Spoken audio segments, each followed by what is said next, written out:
ایک خبر بتا رہی ہے کہ ایران میں ایک سرکاری ٹی وی اینکر نے یہ کہہ کر استعفیٰ دے دیا کہ مزید جھوٹ نہیں بول سکتی. پاکستان کے اکثر اینکران کرام کے لیے میرا خیال ہے کہ یہ دیکھو مجھے جو دید عبرت نگاہوں کی مثال ہونی چاہیے. اگر وہ خواجہ آصف علی نصیحت کو ذہن میں رکھیں. آگے بڑھتے ہیں اپنے موضوع کی طرف. آج وزیراعظم کے زیر صدارت کور کمیٹی کا ایک اہم اجلاس ہوا. اہم اس لیے کیونکہ حکومت کے سربراہ محترم جناب عمران احمد خان نیازی صاحب نے اس کی صدارت فرمائی. لیکن یہ اجلاس بھی کچھ عجیب ہی ثابت ہوا. عجیب و غریب فیصلے، ماورائے عقل بیانات، سمجھ میں نہیں آیا کرنا کی کیا کوشش کی گئی ہے. ملک میں مزید لنگر خانے کھولے جانے کی باتیں اس اجلاس میں سنائی دی ہیں.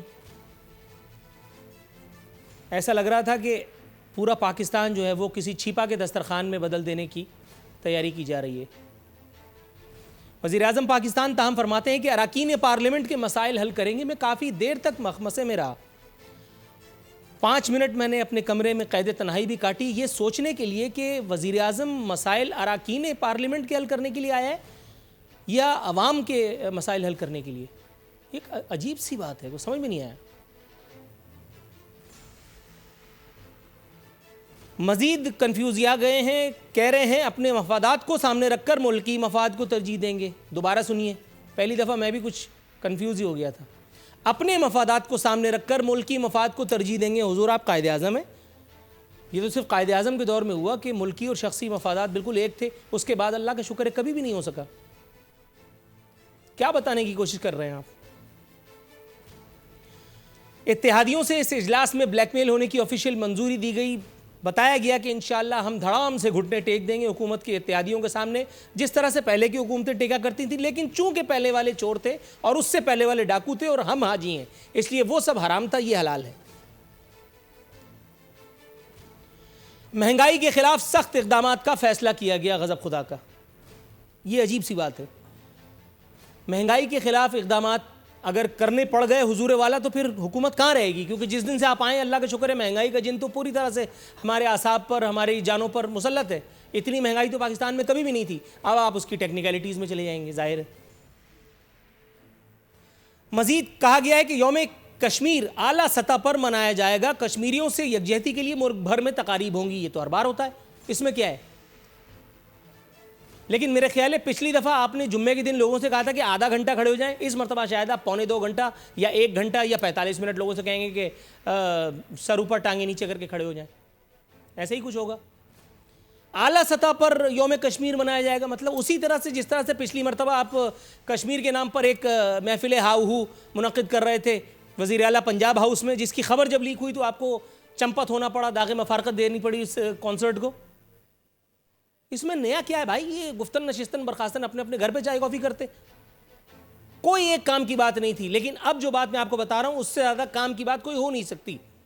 عامر کیانی کو اہم ذمہ داری تفویض فرما دی گئی. یہ تھا اہم ترین نقطہ. اب عامر کیانی کون ہے؟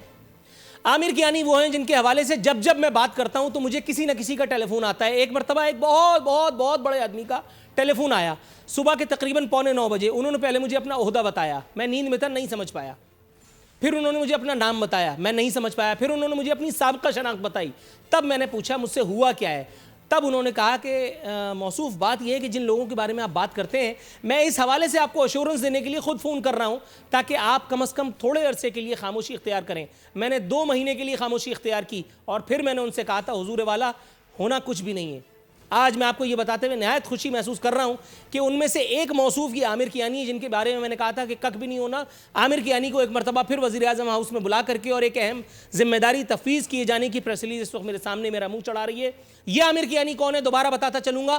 کک کسی کو فرق نہیں پڑے گا انشاءاللہ تعالی اس ملک میں، کیونکہ یہ نیا پاکستان ہے. یہ عامر کیانی وہ ہیں جو جب وزیر صحت تھے تو دواؤں کی قیمتوں میں ایک بہت زبردست نادر شاہی قسم کا اضافہ ہوا تھا، جس پر جب وہ فساد ہوا، فساد میں ظاہر ہے کہ میرا حصہ بھی اللہ کا شکر ہمیشہ کس طرح تھا. تب خان صاحب نے بحالت مجبوری اپنا ایک مہرہ پیچھے کر کے دوسرے کو آگے کر دیا اور اس سے کہا لگا رہے بچہ. یہ ہر تقریب میں تقریباً خان صاحب کے آگے پیچھے دائیں بائیں ہوتا ہے. ایک تصویر تو ان کی دکھا کر کے میں نے خان صاحب سے باقاعدہ سوال پوچھا تھا کہ عامر کیانی آپ کے برابر میں کر کیا رہا ہے. لیکن ظاہر ہے چونکہ یہ تبدیلی زدہ پاکستان ہے اس لیے نہ یہاں عامر کیانی کا کچھ ہوگا اور نہ ہی کسی اور کا ہوگا تو میرے خیال ہے کچھ سوال پوچھنے والوں کا۔ سندھ حکومت پر آتے ہیں۔ سندھ حکومت کے ترجمان لطیفہ گوئی پر اتر آئے۔ مرتضی وہاب فرماتے ہیں کہ آئی جی کو ہٹانے کے لیے آئینی حق استعمال کیا۔ بات ٹھیک ہے، آئی جی کو رکھنا ہٹانا آپ کا کام ہے۔ پنجاب میں کے پی کے میں جو دن بھر ہوتا رہتا ہے ایک کے بعد ایک، وہ بھی آپ بھی کر سکتے ہیں، آپ کا بھی ڈسکریشن ہے، آپ کے پاس بھی وزیر اعلیٰ ہے، آپ کی بھی ایک آئینی جمہوری حکومت ہے، اوکے۔ مگر فرما رہے ہیں کہ امن و امان کی خرابی کا ذمہ دار براہ راست آئی جی ہے۔ بہت دیر نہیں ہوئی حضور، مجھے ایسا لگتا ہے۔ فرما رہے ہیں کہ وزیر اعلیٰ کا تعلق ایک دہشت گرد سے جوڑنے کی کوشش کی گئی۔ اچھا، آئی جی براہ راست سفارتکاروں سے رابطہ قائم کر لیتا تھا۔ حضور گزشتہ سے پیوستہ یہ وزیر اعلیٰ ہی تھا نا جو ایم کیو ایم کے دہشت گردوں سے مذاکرات کیا کرتا تھا۔ نام کوئی بھی رکھ لیں، کوئی سا بھی شاہ یا اس کا کوئی بھی نام رکھ لیں، وہ آپ ہی کا چنندہ ہوا کرتا تھا، آپ ہی کا مقرب ہوا کرتا تھا۔ جب وہ اس طرف والے دہشت گردوں کے ساتھ بیٹھ کر کے نہیں وہ کچھ ہوا تو پھر ان دہشت گردوں کے ساتھ اگر ایک فرضی خبر ہی چلا دی گئی، احتجاج آپ کا حق ہے۔ لیکن میرا خیال ہے اصل میں پرابلم یہاں نہیں ہے، پرابلم کسی اور جگہ ہے۔ آگے چلیں گے تو پھر بتائیں گے پرابلم ہے کہاں۔ چیئرمین نیب کی یقین دہانیاں دھری کی دھری رہ گئیں۔ اب یقین دہانیاں کرانے والوں پر نہیں، یقین دہانیوں پر کان دھرنے والوں پر بیسکلی تبرہ کرنے کا دل چاہتا ہے۔ احتساب کا نعرہ باضابطہ طور پر، اللہ کا شکر ہے آج اس وقت جب میں آپ سے بات کر رہا ہوں، احتساب کا نعرہ سرکاری طور پر دفن کر دیا گیا ہے۔ وزیر اعظم کے معاون خصوصی کے خلاف انکوائری بند کر دی گئی ہے۔ زلفی بخاری ان کا نام ہے، عمران خان کے دوست ہیں۔ ظاہر ہے کہ یہ اکیلی اتنی بڑی کوالیفیکیشن ہے کہ اس کے بعد کسی کا بھی اس ایک ملک میں جو تبدیلی زدہ پاکستان ہے، زلفی بخاری کے زے کا کچھ کر جائے تو میں اپنی مونچھیں موڑ دوں گا۔ حالانکہ یہ تو میں کبھی بھی کر سکتا ہوں۔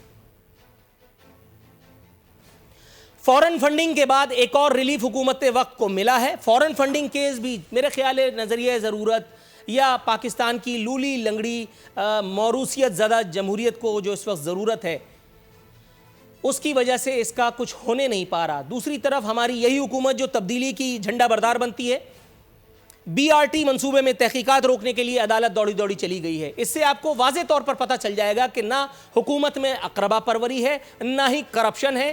ہاں پچھلے والے چور تھے اور اس سے پچھلے والے ڈاکو یہ حاجی صاحبان ہیں، لیکن ان کے اپنے کارنامے بھی کچھ ایسے نہیں ہیں کہ جو ان پر یقین کیا جائے۔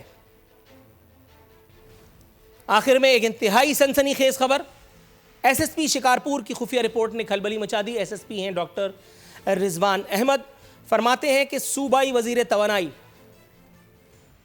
جن کا تعلق ہے پاکستان پیپلز پارٹی سے، امتیاز شیخ صاحب، ان پر جرائم کی سرپرستی کا الزام عائد کیا گیا ہے۔ ڈاکٹر رضوان کا کہنا ہے کہ مخالفین کو کچلنے کے لیے کرمنل ونگز کا استعمال کیا جاتا رہا۔ امتیاز شیخ نے سیاسی مخالف شاہ نواز کے بیٹے کا قتل کرا دیا۔ رپورٹ بتاتی ہے کہ جرائم پیشہ عناصر کو وزیر کی جاگیر پر، پیٹرول پمپس پر یا ریسٹ ہاؤسز پر، گیسٹ ہاؤسز پر پناہ دی جاتی ہے۔ رپورٹ میں امتیاز شیخ اور مجرمان کے کال ریکارڈز بھی پیش کیے گئے۔ امتیاز شیخ صاحب نے بحیثیت وزیر توانائی، بحیثیت پاکستان پیپلز پارٹی کے رہنما، ان تمام الزامات کی باضابطہ طور پر تردید کرتے ہوئے الزامات کو، رپورٹ کو بے بنیاد جھوٹ کا پلندہ قرار دیتے ہوئے عدالت رخ کر لیا ہے۔ ڈاکٹر رضوان کے خلاف عدالت جائیں گے اور عدالت سے ریلیف تلاش کریں گے۔ سبسکرائب کریں اور بیل دبائیں تاکہ کوئی خبر رہ نہ جائے۔